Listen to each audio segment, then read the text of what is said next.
EV9 national news కు స్వాగతం. ముందుగా హెడ్లైన్స్. తుంగభద్ర ఎగువ కాలువకు నీటి విడుదల.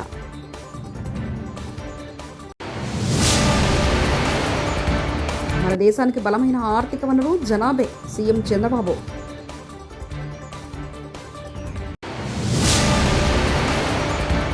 రోహిత్ వేముల ఆత్మహత్యకు రామచంద్రరావే కారణం, బొచ్చి ఫైర్.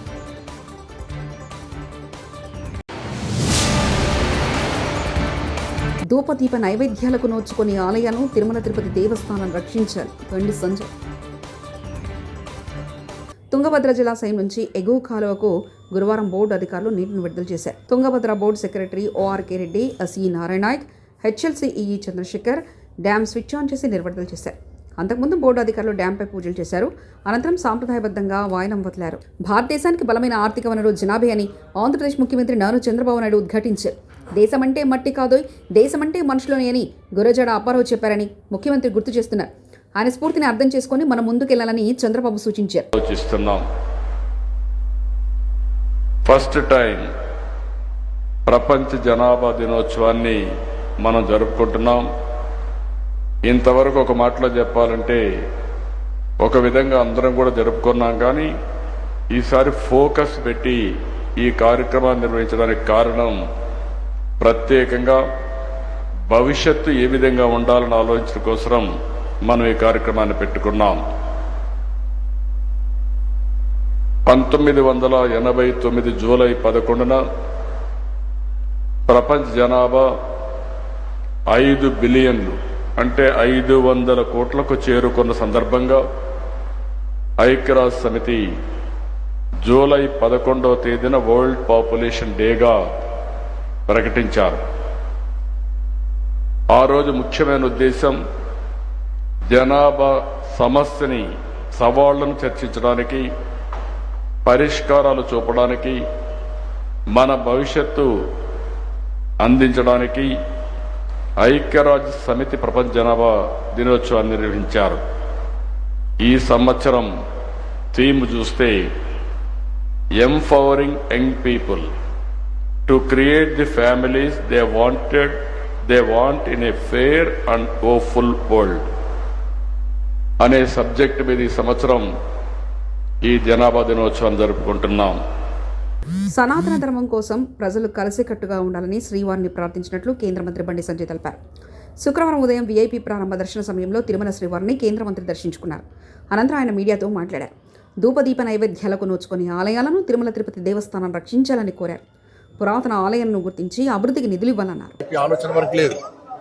అటువంటి ఉద్యోగస్తులకు, అటువంటి వ్యక్తులకు టీటీడీలో ఉద్యోగాలు ఇవ్వడమేంది, వాళ్ళు ఇంకా కొనసాగించడమేంది. ఎప్పుడో ఒకసారి మార్పు జరగాలి. అరే గతం నుంచి ఉన్నారు వాళ్ళు, మేము ఏం చేయలేమంటే అది చేతకాంతనం అవుతుంది. నేను భానుప్రకాష్ గారు చెప్తున్నా, పాలక వర్గానికి నేను ఘాటుగా చెప్తున్నాను, ఇటువంటి పద్ధతి మంచిది కాదు. మీరు ఎంత అభివృద్ధి చేసినా, బయట భక్తులకు అన్ని సౌకర్యాలు కల్పించినా కూడా ఇతర మతస్థులు ఈ దేవాలయంలో ఉండడం వలన వాళ్ళ ఆచార వ్యవహార విషయంలో చాలా ఇబ్బందులు వస్తున్నాయి. అది బయటికి రాకపోవచ్చు. ఏదో సత్రం కాదు ఇది, అన్ని మతాలకు ఇవ్వడానికి ఇది సత్రం కాదు. చాలా మంది అర్చకులు అని ఈ సనాతన ధర్మం మీద ఆధారపడిన ఉద్యోగాలు లేక చాలా మంది ఇబ్బంది పడుతున్నారు. కాబట్టి జీతభత్యాలు ఇచ్చుకుంటూ స్వామివారి మీద విశ్వాసం నమ్మకం లేని వ్యక్తులను ఏ విధంగా మీరు ప్రోత్సహిస్తారు? గతం నుంచి వస్తున్నప్పుడు కూడా ఎక్కడో ఒకడ పురుష పెట్టాల వాటికి. అరే నాకు ఆశ్చర్యం అనిపిస్తుందండి.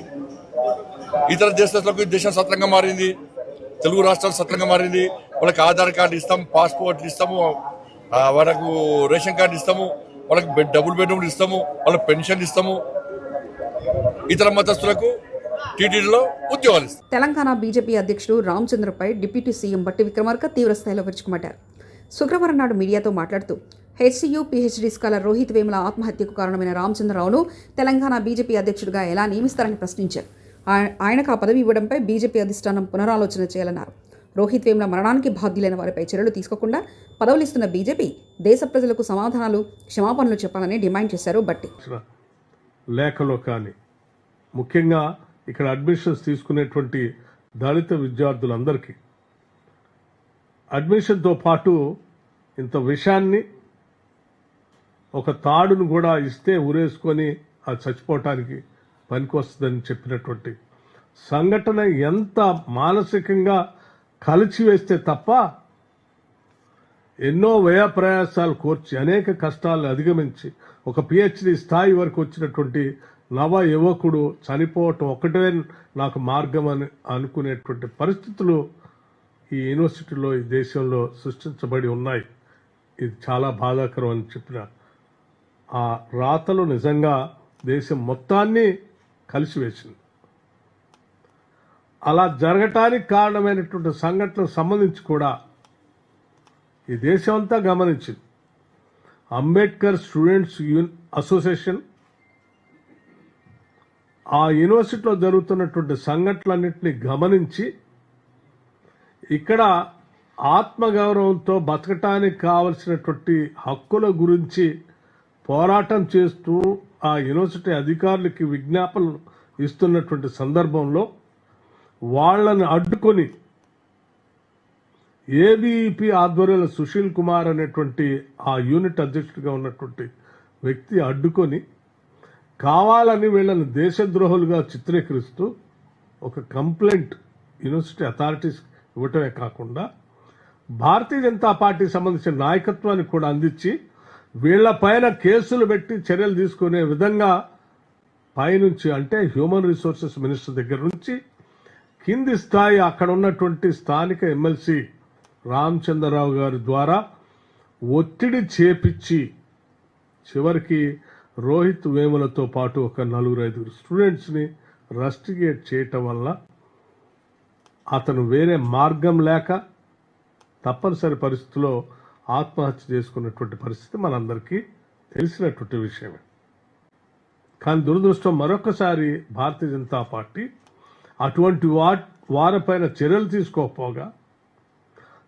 తీసుకోకపోగా అలా ఇబ్బంది పెట్టేటువంటి వ్యక్తులకి భారతదేశంలో మంచి ఉన్నతమైనటువంటి పదవులు ఇస్తామని చెప్పి ఈరోజు రామచంద్రరావు గారిని తెలంగాణ రాష్ట్రానికి భారతీయ జనతా పార్టీ అధ్యక్షుడిగా నియమించటం, ఆ సుశీల్ కుమార్ అనేటువంటి ఆ ఏబీఈపీ నాయకుడిని ఇక్కడ తీసుకొచ్చి అసిస్టెంట్ ప్రొఫెసర్గా నియమించటం అంటే మీరు ఎవరెవరైతే దళితులు గిరిజనులు ఇబ్బంది పెడతారో టార్గెట్ చేసి వాళ్ళు మరణించే అంచుల దాకా తీసుకెళ్తారో వాళ్ళందరికీ మేము ప్రమోషన్లు ఇస్తాము, లేకపోతే బాధ్యతలు ఇస్తాం, పదవులు ఇస్తామని చెప్పే విధంగా మీరు చేసినటువంటి సంఘటనలు మేము భయపడుతున్నట్టుగానే ఈ భారతదేశంలో దళిత గిరిజనులు భయపడుతున్నట్టుగానే మరొకసారి ఆ భయాన్ని వాస్తవమని మీరు నిరూపించినట్టు అయిపోయింది.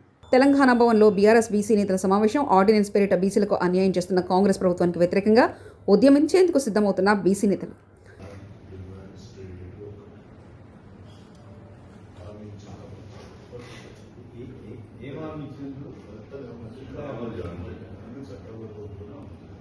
ఆర్డినెన్స్ ద్వారా 42% రిజర్వేషన్లు ఇస్తామని రేవంత్ రెడ్డి బీసీలను మోసం చేస్తున్నాడు. మాజీ మంత్రి ఎమ్మెల్యే గంగుల కమలాకర్ బీసీ బిల్లును రాజ్యాంగంలో 9వ షెడ్యూల్లో పొందుపరచకపోతే ఊరుకోమని కేంద్రం మీద ఒత్తిడి తెచ్చారా? ఢిల్లీపై ఒకరోజు ధర్నా చేసి తూతు మంత్రంగా వచ్చేస్తారా? మాజీ మంత్రి ఎమ్మెల్యే గంగుల కమలాకర్. వీరి వల్ల క్యాబినెట్లో పెట్టి ఆర్డినెన్స్ తీసుకొస్తా అన్నారు. నేను రేవంత్ రెడ్డి ప్రభుత్వానికి సూటిగా ప్రశ్నిస్తాను. నిజంగానే ఆర్డినెన్స్ ద్వారా రిజర్వేషన్ కలవాలంటే మరి 20 నెలలు ఎందుకు కాలయాపన చేశారు? 150-160 కోట్లు ఎందుకు ఖర్చు చేశారు? ఎందుకు కమిటీలు వేశారు? ఎందుకోసం మీరు ఇవన్నీ కాలయాపన? నిజంగానే ఆర్డినెన్స్ ద్వారా తీయాలనుకుంటే 20 నెలల ముందే ఆర్డినెన్స్ ద్వారా చేయొచ్చు ఎన్నికల ప్రక్రియ. అంటే ఒక మోసం చేసే ప్రక్రియ చేస్తుండ్రు. మళ్ళీ నేను ఒక్కసారి చెప్తున్నాను, ఇది మీరు ఏం ప్రెజర్ చేశారు?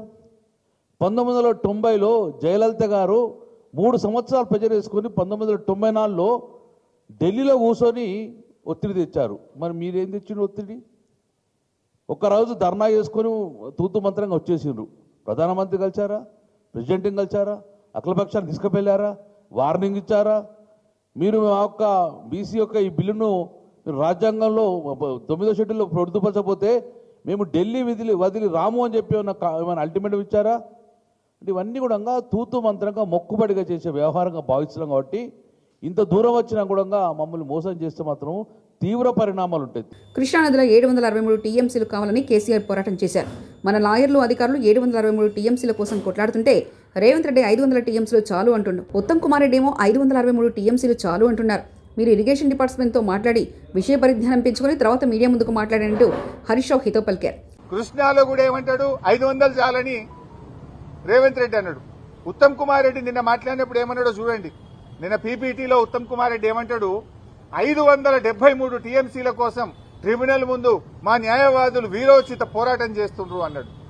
నేను రేవంత్ రెడ్డి అజ్ఞాని అనుకున్నా గానీ ఉత్తమ్ కుమార్ రెడ్డి కూడా ఇంత పైలట్ చదువుకున్నడివి, కనీసం 20 నెలలైంది నువ్వు నీళ్ల మంత్రి అయి, గది కూడా అవగాహన తెచ్చుకోకపోతే నేను బాధపడతా ఉన్నా, చింతిస్తా ఉన్నా.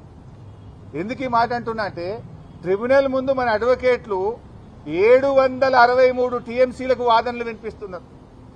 తెలంగాణ హక్కు 763 టీఎంసీలని ట్రిబ్యునల్ ముందు కృష్ణానది హక్కుల కోసం మన న్యాయవాదులు, మన ఇరిగేషన్ శాఖ పోరాటం చేస్తే 500 చాలని ముఖ్యమంత్రి అంటాడు, 573 చాలని నీళ్ల మంత్రి అంటాడు. మీరు అసలు ఏం మాట్లాడుతున్నారు?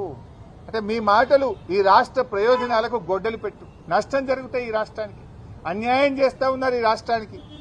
ఏంది మీరు అసలు చంద్రబాబు నాయుడు చెప్పినట్టు పని చేస్తుండ్రా, ఈ రాష్ట్రం కోసం పని చేస్తుండ్రా? 500 చాలు, 573 చాలు అనేటువంటి మాటలు అజ్ఞానంతో కూడినటువంటి మాటలు. మన న్యాయవాదులు 763 టీఎంసీల కోసం పోరాటం చేస్తున్నారు. ఇంకోసారి అజ్ఞానాన్ని వీడండి, బాగా చదువుకొని డిపార్ట్మెంట్తో మాట్లాడి మీరు మాట్లాడండి. జనగామ పట్టణ ప్రజలు ఎదుర్కొంటున్న అనేక ప్రాథమిక సమస్యలపై, సదుపాయాల లోపాలపై సిపిఎం నాయకత్వంలో గురువారం జనగామ మున్సిపల్ కార్యాలయం ఎదుట భారీ ధర్నా నిర్వహించారు. మురుగునీటి నిర్వహణ, తాగునీటి సమస్య, రహదారి గుంతలు, చెత్తపారదల వంటి అంశాలపై అధికారుల నిర్లక్ష్యాన్ని ఆందోళనకారులు తీవ్రంగా విమర్శించారు. ఈ సందర్భంగా సిపిఎం నేతలు జిల్లా కార్యదర్శి మోకు కనకారెడ్డి మాట్లాడుతూ, పట్టణంలో ప్రజలు ఎదుర్కొంటున్న ప్రాథమిక సదుపాయాల లోపాలను ప్రభుత్వం పట్టించుకోవడం లేదు. మున్సిపల్ అధికారుల సమస్యలపై స్పందించకపోతే మా ఆందోళన ముమ్మరంగా కొనసాగిస్తామని హెచ్చరించారు. ధర్నాలో పలువురు ప్రజాప్రతినిధులు, కార్యకర్తలు, బాధితులు పాల్గొన్నారు. పట్టణంలో ముఖ్యంగా చెత్త పెద్ద ఎత్తున పేరుకుపోయి ఎక్కడి కూపాలు అక్కడనే మురుక్కుపాలుగా ఉన్నాయి. మొత్తం జనగామ పట్టణం ఇవాళ దుర్గంధం వెదజల్లుతూ పెద్ద ఎత్తున దోమలు, దాంతో ప్రజలు అనారోగ్యానికి గురవుతున్న పరిస్థితి ఉంది. మరియు విష జ్వరాలు వస్తున్న పరిస్థితి జనగామ పట్టణంలో కొనసాగుతుంది. అదే సందర్భంగా కోతులు, కుక్కలతో పిల్లలు స్కూల్కి వెళ్లాలంటే కూడా భయపడుతున్న పరిస్థితి జనగామ పట్టణంలో నెలకొంది. దాంతోపాటు నెహ్రూ పార్క్ నుండి మల్లన్న గుడి వరకు 60 ఫీట్ల రోడ్డు అది ప్రారంభం చేసి 4 సంవత్సరాలు అయింది. అక్కడికి ప్రజలు వెళ్లాలన్నా, అక్కడ శ్మశాన వాటికి ఉంది, ప్రజలు వెళ్లాలన్నా తీవ్రమైనటువంటి ఇబ్బందులు పడుతున్నారు. దానితో పాటు జనగామ పట్టణంలో మరి డ్రైనేజ్ సంబంధించినటువంటి వ్యవస్థ అంతా కూడా అస్తవ్యస్తంగా ఉంది. అదే సందర్భంగా శివారు కాలనీ అన్నిటి కూడా చుట్టూ ఎక్కడ చాలా దూరంలో ఉన్నాయి. వాటికి సరైనటువంటి రోడ్లు లేవు, సరైన మంచినీళ్ళు లేవు, వీధి లైట్లు లేనటువంటి పరిస్థితి జనగామ పట్టణంలో కొనసాగుతుంది. విద్యా, వైద్య సౌకర్యాలు సక్రమంగా లేవు. జనగామ పట్టణంలో ఉన్నటువంటి చాలా మందికి ఇళ్ల స్థలాలు రాక ఇబ్బందులు పడుతున్నారు. వచ్చినటువంటి ఇందిరమ్మ ఇండ్లు కాంగ్రెస్ కార్యకర్తలకే పరిమితమైన తప్ప నిజమైన లబ్ధిదారులకు, పేదలకు ఇచ్చేటువంటి పరిస్థితి లేదు. ఒకవైపు ఇళ్ల స్థలాలు లేక, ఇండ్లు లేక ప్రజలు తీవ్రమైనటువంటి ఇబ్బందులు పడుతున్నారు. దాంతోపాటు గత 7 సంవత్సరాల నుంచి బీఆర్ఎస్ ప్రభుత్వం కొత్త పెన్షన్లు ఇవ్వలేదు. ఇప్పుడు కాంగ్రెస్ ప్రభుత్వం వచ్చి 19 నెలలు అవుతుంది, వీళ్ళు కూడా కొత్త పెన్షన్లు ఇచ్చేటువంటి పరిస్థితి లేదు. ఆ విధంగా ప్రజలు జనగామ పట్టణంలో తీవ్రమైనటువంటి ఇబ్బందులు ఎదుర్కొంటున్న సందర్భం ఉంది. ఈ సమస్యలన్నింటినీ కూడా పరిష్కరించాలని చాలాసార్లు మరి మున్సిపల్ కమిషనర్కి మెమోరాండాలు ఇవ్వడం జరిగింది. స్పెషల్ ఆఫీసర్ గారికి అనేక వినతులు ఇవ్వడం జరిగింది. కానీ ఏ సమస్య కూడా పరిష్కారం కావటం లేదు. డబ్బులన్నీ ఖర్చు అవుతున్నాయి, వృధా అవుతున్నాయి తప్ప ప్రజా సమస్య దోమల మందు కొట్టినటువంటి పరిస్థితి జనగామ పట్టణంలో కొనసాగుతున్నటువంటి పరిస్థితి ఉంది. ఇలాంటి దుర్మార్గమైన పాలన, ఇంత అస్తవ్యస్తమైన పాలన ఎక్కడ తెలంగాణ రాష్ట్రంలో ఉందో నాకు తెలియదు. కానీ జనగామ పట్టణంలో మరి మున్సిపల్ అధికారులు ఏం చేస్తున్నారని మేము సిపిఎంగా ఈరోజు ప్రశ్నిస్తున్నాం. అందుకని ఇప్పటికైనా జనగామ పట్టణంలో సుమారు ఇప్పటి వరకు సిపిఎం సర్వే ప్రకారంగా ప్రజలకు సంబంధించిన సమస్యలు 30 రకాల సమస్యలు వచ్చినాయి. ఆ సమస్యలన్నింటినీ కూడా పరిష్కారం చేయడానికి అవకాశం ఉంది. కొన్ని మున్సిపాల్తో సమస్యల పరిష్కారం వెంటనే అయ్యేటువంటి అవకాశం ఉంది. అది దోమల మందు కానీ, కుక్కల నివారణ కానీ, కోదల బెడద కానీ ఇవన్నీ కూడా మున్సిపల్. తుంగభద్ర ఎగువ కాలువకు నీటి విడుదల.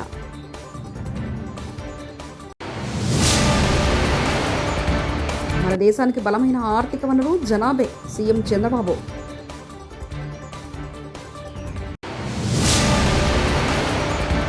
రోహిత్ వేముల ఆత్మహత్యకు రామచంద్రరావే కారణం, బొచ్చి ఫైర్.